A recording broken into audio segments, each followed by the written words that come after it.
Shalom Bapak Ibu kekasih di dalam Tuhan.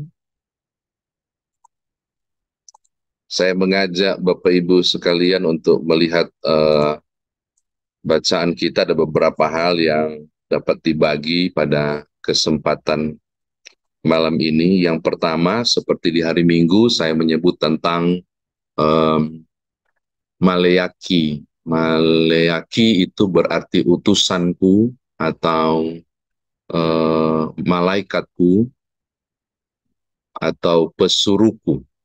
Maka ketika Bapak Ibu membaca pasal 3 ayat 1 bisa disebut begini, lihat aku menyuruh Maleaki. Karena Maleaki itu berarti utusanku, suruhanku atau malaikatku. Supaya ia mempersiapkan jalan di hadapanku dan seterusnya.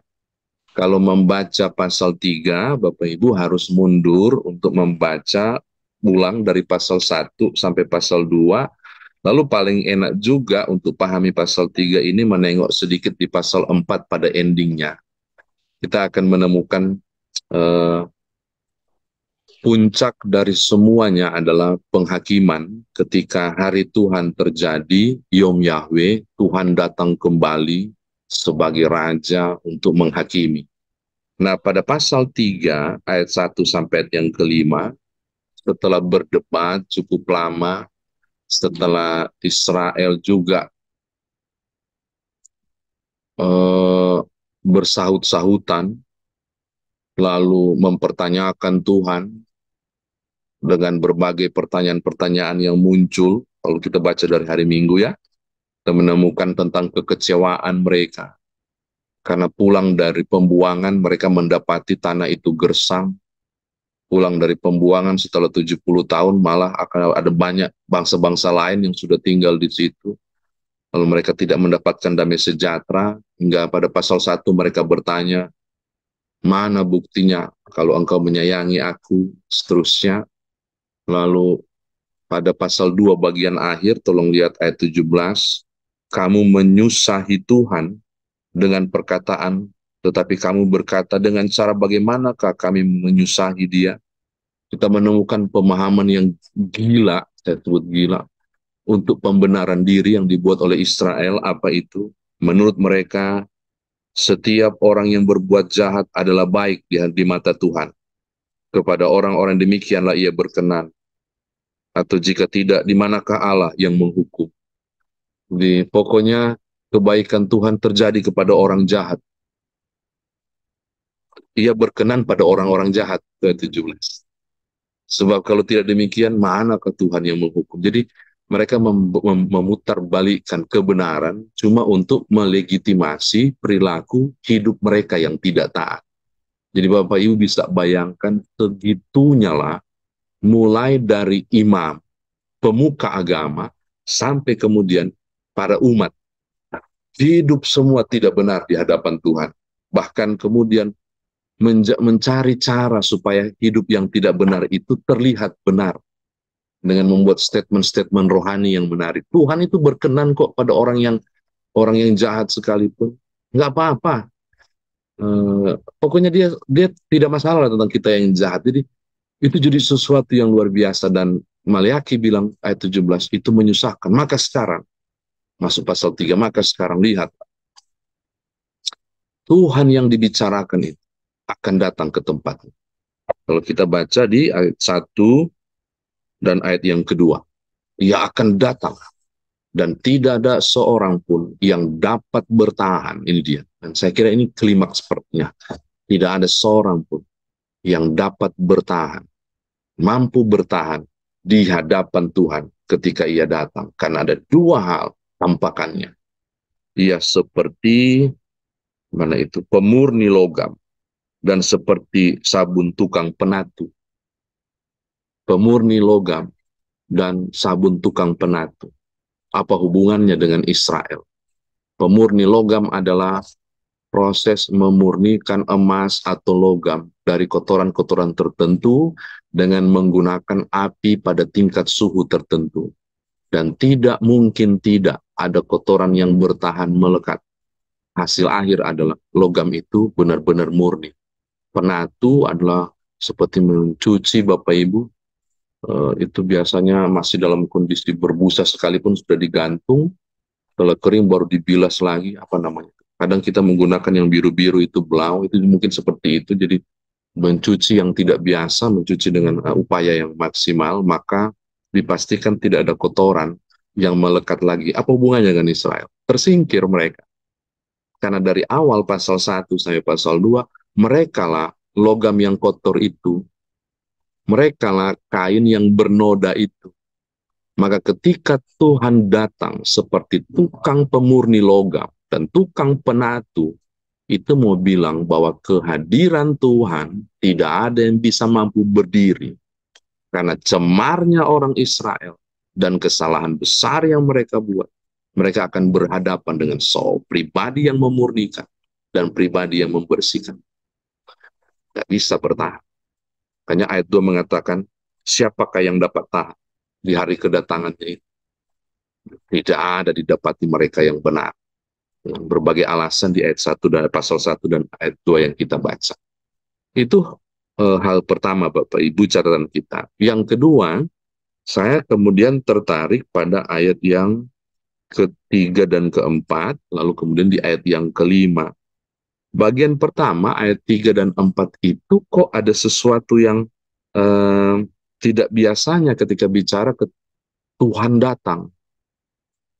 Sepertinya ini membicara sebelum terjadi penghakiman, sebelum terjadi Yom Yahweh. Mengapa? Karena endingnya adalah maka persembahan Yehuda dan Yerusalem akan menyenangkan hati Tuhan seperti hari-hari dahulu, ayat 4.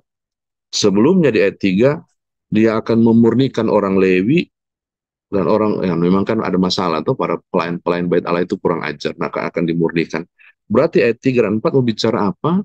Ini seakan belum penghakiman, tapi di bagian manakah itu?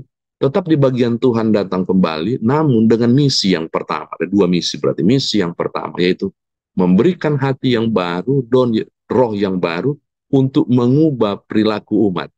Ini menarik.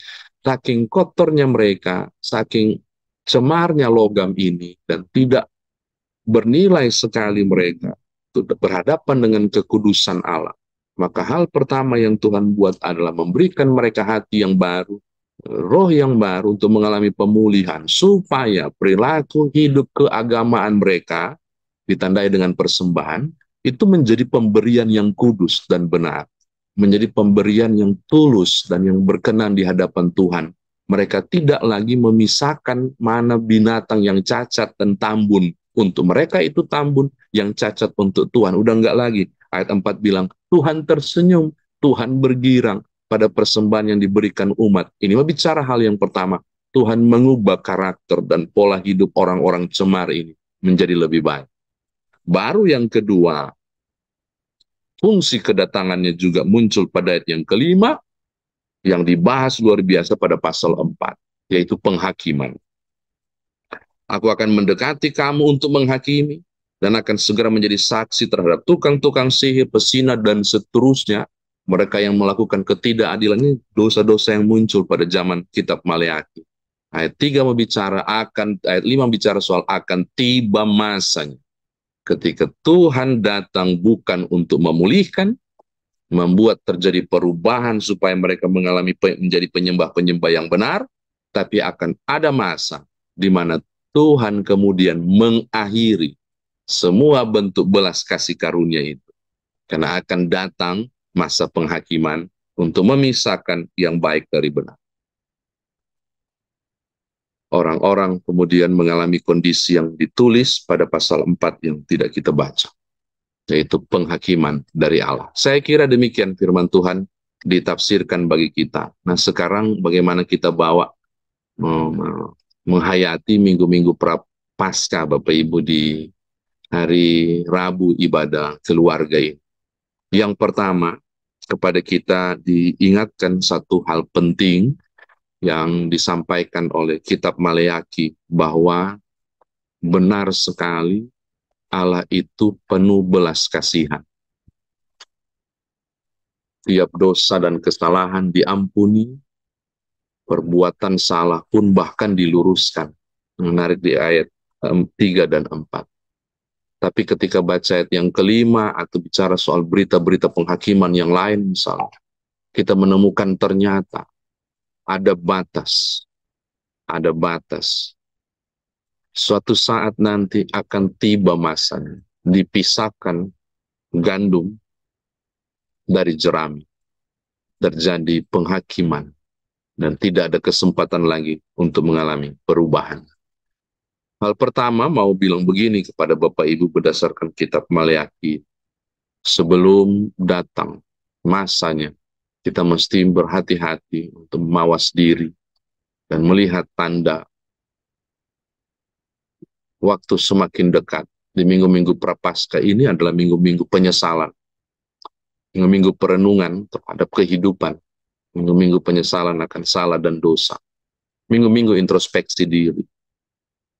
Karena saatnya nanti Tuhan datang kembali juga untuk menjadi saksi terhadap dosa dan kesalahan. Jika aku dihakimi, layakkah aku berdiri di hadapannya? Kapankah dan bila manakah itu? Bapak Ibu, Maleakhi pasal 3 ayat 1 itu dikutip langsung oleh Injil Matius pasal 11 ayat 10, Markus pasal 2, pasal 1 ayat 2, Lukas pasal 1 ayat 76. Tentang apa itu? Tentang Yohanes Pembaptis sebagai utusan yang mendahului Yesus Kristus datang. Dan kutipan ini dipakai kalau pendahulunya sudah datang, utusannya Maleakhi sudah ada di perjanjian baru, berarti akan masuk tahap berikut. Tahap berikut adalah tahap Tuhan datang memulihkan. Dan memang terjadi kan, melalui kasih karunia Yesus Kristus yang berkorban mati dan bangkit, kita dipulihkan hubungan kita dengan Allah dan Tuhan tersenyum, pasal 4 ayat 4. Tapi ada satu hal yang orang lupa, ayat 5, tahapan berikut. Ketika kasih karunia itu sudah diberi, pasal 3 ayat 3 dan 4, muncul ayat 5. Penghakiman untuk memisahkan. Kita sedang ada pada posisi itu. Kapankah dia datang kita nggak tahu, tapi Yohanes sudah ada. Yesus Kristus Tuhan Juru Selamat dengan kasih karunia juga sudah ada. Ini semakin dekat. Kayak ini catatan saya yang pertama untuk diaplikasikan.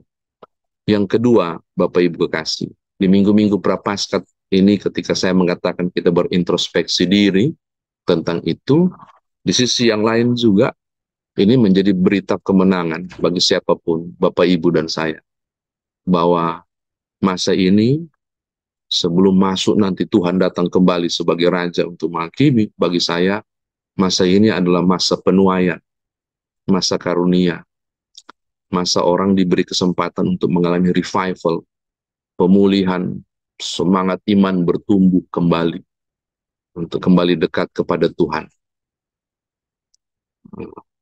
Asbury University adalah salah satu bukti yang saya senang jadikan contoh tentang revival ini.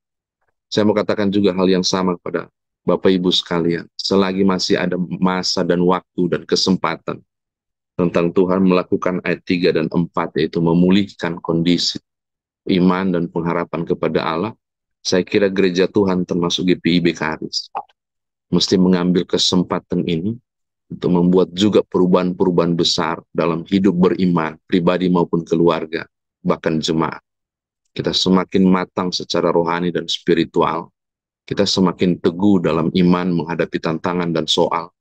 Kita semakin merasa survive untuk meyakini kita bisa maju di tengah soal hidup sekalipun. Dengan kehidupan berjemaat pun, iman pengharapan kita semakin berserah kepada Tuhan. Tidak ada yang mustahil dengan target-target pelayanan yang kita harapkan. Termasuk nanti pada hari Sabtu kita sedang menyiapkan melalui Pokja untuk PKA, program kerja dan anggaran. Saya mau tutup untuk bilang begini, masih ada waktu. Tuhan masih memberi kesempatan kita untuk melakukan berbagai perubahan besar dalam kehidupan berjemaat, pribadi maupun keluarga. Tetapi ada koma. Acap kali masih ada waktu ini, sering dipahami secara salah. Kan masih ada waktu. Santailah saja. Toh masih ada kesempatan. Enggak. Justru karena masih ada waktu, kita mengejar kesempatan itu. Karena kita tidak tahu kapan pintu kasih karunia itu tertutup. Tuhan memberkati Bapak Ibu. Haleluya. Amin.